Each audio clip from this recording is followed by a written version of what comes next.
Cornelis en Rogier. Disco Inferno. En de deuren zwaaien open van Elkes karaokebar. Heb jij ze ooit al zo zenuwachtig gezien? Nee, ze is zo stil deze ochtend. Maar ik vind wel dat Paul Michiels wat dat betreft de juiste keuze is om te beginnen. Je merkt dat het een rustgevende factor is. Ja. He, dat elke... Het is de rots in de branding waar ze zich aan vasthoudt. Maar je moet van goede huizen komen om ons elke rustig te krijgen. Hè? Ja, dus ja. Alhoewel, ik denk dat Paul Michiels ook andere dingen maar zou kunnen dan rustig krijgen. Maar dat is dan weer iets anders. Dames en heren, voor de allereerste keer op Q. Elkes karaokebar. Just Takes Two. Met speciale... Wat is het ook alweer? Fraseringen. Ja. Alsjeblieft.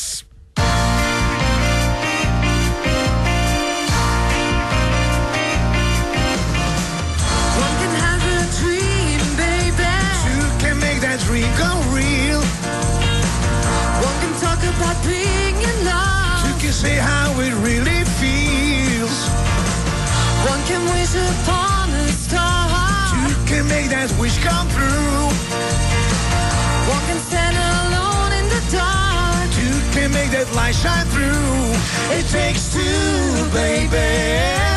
It takes two, baby. Me and you.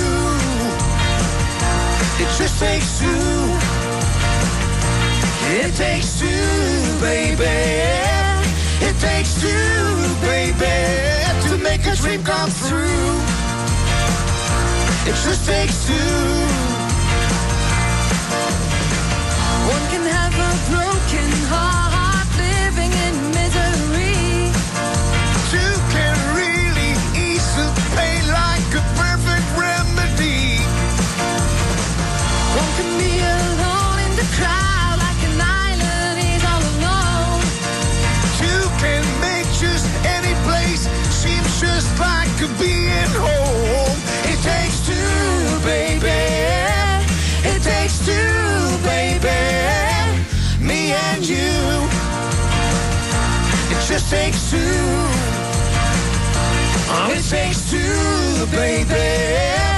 It takes two, baby, to make a dream come true. It just takes two.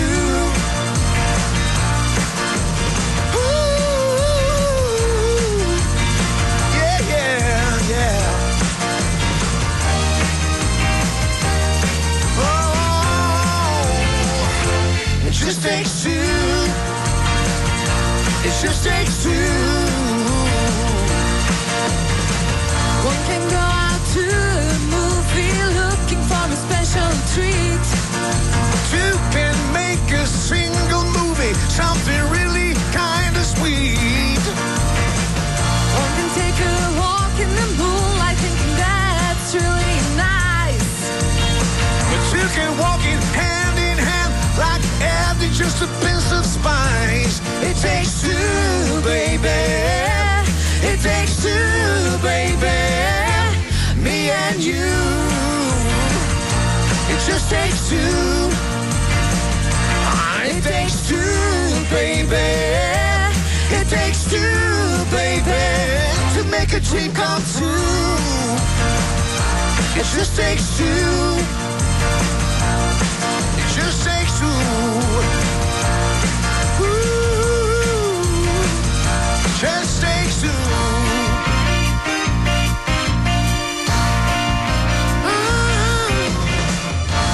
Helemaal live gezongen bij ons in de studio. Geweldig! Hey, Ruggle. Dankjewel, Paul Michiels. En geweldige eerste keer, Elke.